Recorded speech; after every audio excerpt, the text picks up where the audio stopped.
চারটা দিক আছে, পূর্ব, পশ্চিম, উত্তর, দক্ষিণ। আপনার চারদিক থেকে লোক আসে। আপনার তারপরে খেলাটা 3টায় শুরু হয়। এরপর শুরু হওয়ার পরে আপনার দলগুলো না নামে আস্তে আস্তে নামার পরে সন্ধ্যা হলে মূল দলগুলো না নামে, তারপরে যাদের জোর বেশি থাকে ওই দিকে এই গতিটা যায়।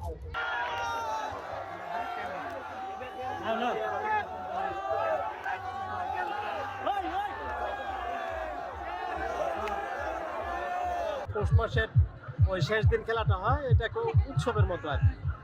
আত্মীয় স্বজন সবাই আসে, বিভিন্ন জায়গা থেকে লোকজন আসে, আইসা খেলা দেখে।